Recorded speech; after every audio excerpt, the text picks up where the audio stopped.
पर्यावरण स्वीकृति के लिए आयोजित लोक सुनवाई में ग्रामीणों ने तीखा विरोध दर्ज कराया। मेसर्स शारदा मिनरल्स एवं मां नर्मदा स्टोन इंटरप्राइजेस स्वामी विजय कुमार मित्तल की खदान स्वीकृति को लेकर आज मालहन में लोक सुनवाई हुई। इस दौरान एडीएम साधना परस्ते, प्रदूषण नियंत्रण बोर्ड के अधिकारी सुधांशु तिवारी और तहसीलदार ऋषि गौतम मौजूद रहे।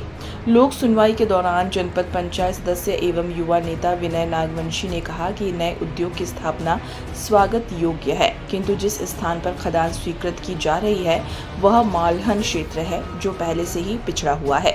यहाँ पहले से 2 खदानें संचालित है और पास ही स्कूल भी स्थित है। ऐसे में नई खदान स्वीकृति से बच्चों के भविष्य पर सीधा खतरा उत्पन्न होगा और प्रशासन का अमला जो यहाँ बात गिनवा रहा है कि खदान होने के बाद यह सब होगा, वह कुछ नहीं होता है। स्थानीय ग्रामीण परेशान हैं और उनकी कहीं सुनवाई नहीं होती। वहीं स्थानीय निवासी सविता सोनी ने लोक सुनवाई को सिर्फ दिखावा करार दिया है। उनका कहना था कि प्रशासनिक अधिकारी ग्रामीणों की बात सुनते ही नहीं और ना ही किसी प्रकार की कार्रवाई करते हैं। उन्होंने आरोप लगाया कि खदान संचालकों और प्रशासन के बीच मिलीभगत के कारण ही स्वीकृतियां आसानी से मिल जाती हैं। ग्रामीणों ने स्पष्ट कहा कि यदि क्षेत्र में नई खदान स्वीकृत की गई तो वे इसका कड़ा विरोध करेंगे। ये मिस्टर शारदा मिनरल्स की और नर्मदा इंटरप्राइजेज जी दोनों अगल बगल की खदानें हैं और एक ही मालिक की, एक ही ऑनर की हैं, इसलिए वो एक साथ एक ही समय पर एक ही स्थल पे कराई गई थी ताकि समय की भी बचत हो जाए और यहाँ के आने वाले ग्रामीणों को रोज़ रोज़ उस चीज़ के लिए नहीं आना पड़े। सर, जैसे पब्लिक की कुछ समस्याएं थी यहाँ पे जो समस्याएं मालन गांव में भटनुआ, सुनहरा, यहाँ जहाँ भी अपन लोक सुनवाई अभी तक कराते आ रहे हैं उन सब में एक ही समस्या निकल के आ रही है कि रोड इन लोगों के आवागमन के लिए नहीं है। बरसात में इतनी प्रॉब्लम हो रही है कि कोई भी बीमार हो जाए, उसकी चिकित्सा, उसकी डिलीवरी, इन सब तरह की जो समस्याएं हैं उनकी रोड की वजह से बहुत ज़्यादा ये लोग परेशान हो रहे हैं। और रोड का क्या है कि जो यहाँ से आवागमन का जो मार्ग पहले से बना हुआ था वो कुछ तो माइनिंग लीज क्षेत्र में बना है और कुछ प्राइवेट लैंड में है, तो उसकी आम सहमति के प्रयास चल रहे हैं। और अभी यहाँ पे अपर कलेक्टर महोदय ने जिला प्रशासन के प्रतिनिधि के रूप में कहा भी है कि आप यहाँ के जो सरपंच है, जनप्रतिनिधि, जनपद सदस्य हैं, इन सबसे उन्होंने ये कहा है कि आप लोग एक जो प्राइवेट लैंड है उसकी एक आम सहमति पत्र बनवा लो और जो लीजधारी हैं उनकी भी एक सहमति पत्र हम सब बनवा के और जो आपके आवागमन का रास्ता है उसको अच्छे से परमानेंट बनवा देंगे। और आपका जो ये समस्या है कि आए दिन कोई बीमार है, कोई बच्चों को जाने के लिए प्रॉब्लम हो रही है, सब की समस्याओं से आपका निदान हो जाएगा। वो प्रक्रिया अब गतिशील होने जा रही है।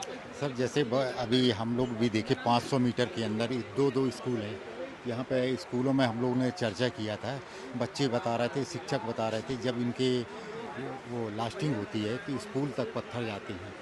बिल्कुल, ब्लास्टिंग का एक प्रावधान दिया गया है जो इनके गाइडलाइन में है कि आपको कंट्रोल ब्लास्टिंग करनी है और 500 मीटर के अंदर करना है जहाँ पे कोई रहवासी क्षेत्र नहीं होगा, कोई स्कूल नहीं होगा। ऐसी गतिविधियाँ, ऐसी शिकायतें जो प्राप्त हुई हैं, जो पूर्व संचालित खदानें उनके लिए यदि प्राप्त हुई हैं और मेरे पास भी ऐसे कुछ आएंगे प्रकरण तो हम उनको त्वरित रूप से कार्रवाई करेंगे और ब्लास्टिंग, कंट्रोल ब्लास्टिंग के लिए उनको निर्देशित करेंगे। यदि वो इस पर भी अमल नहीं करेंगे तो उनके ऊपर कार्रवाई करके और उनकी माइनिंग एक्टिविटीज़ पे भी प्रतिबंधात्मक कार्रवाई कराई जाएगी। मैं कहता हूं आप जो वृक्षारोपण तो वैसे लगाओगे ही नहीं, मैं तो जानता हूं अच्छे से 100%। वही उसकी वजह आप स्कूल का जो छत चूरा है ना उसमें लगा दो, कम से कम बच्चों का भला हो जाए। हमारे यहाँ के उनके यहाँ जो बैठने की व्यवस्था नहीं है उसमें दे दो, कम से कम बैठने लगेंगे बच्चे, उनमें कम से कम अच्छे उसमें लग जाएगा।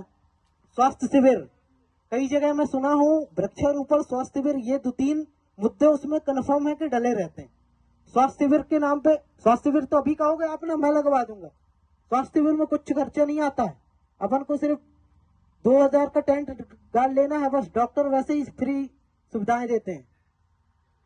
तो स्वास्थ्य शिविर में आप वो क्यों कर रहे हैं, वो तो हम लोग करा देंगे। वैसे ही जाके गवर्नमेंट शासन दे रही है, शासन वैसे ही दे रही है, लोग वैसे ही करा लेते हैं।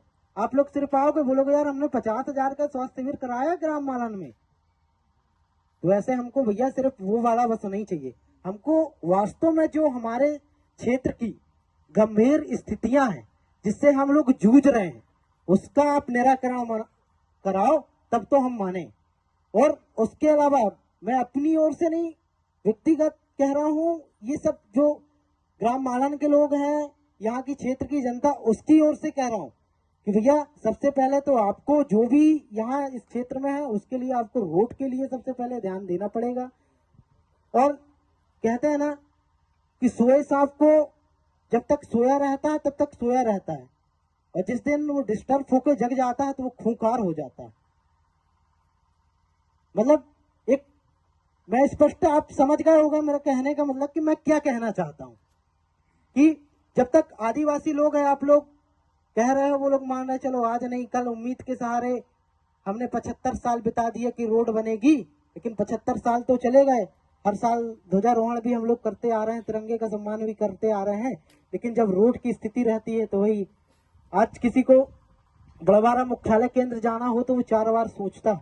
अभी तो पानी गिर जाए तो स्थिति पता चल जाए कि स्थिति क्या है। नागवंशी जी, मैं आपसे ये अनुरोध करूंगा, आप अपने मुद्दे जितने बोले हैं उन्हीं को रिपीट ना करें और किसी को बोलने का।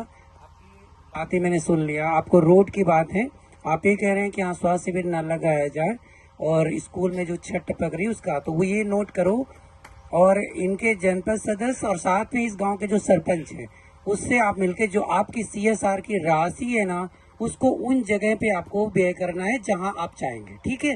दूसरी बात ये कि रोड की जहां तक बात है उसमें आपको थोड़ा सा प्रयास खुद का भी करना पड़ेगा, वो मैंने भी बोला था। सहमति आ गई सब, जब सहमति ही नहीं देंगे तो कहाँ से होगा? वहाँ भी हमने बोला सेजा से चर्चा हुई है। सुनिए नागवंशी जी, तो रोड जितनी है उस बार पिछली बार भी मैम बोली थी कि इसमें आपको जिनकी प्राइवेट लैंड है उनसे सहमति पत्र दिलवा दो, क्योंकि शासकीय रोड बनवानी है तो उसके लिए सहमति पत्र चाहिए। वो काम आप लोगों का ही दायित्व है कि आप सरपंच साहब, जनपद सदस्य साहब, सब लोग मिलके एक कमेटी बना के और सबसे एक सहमति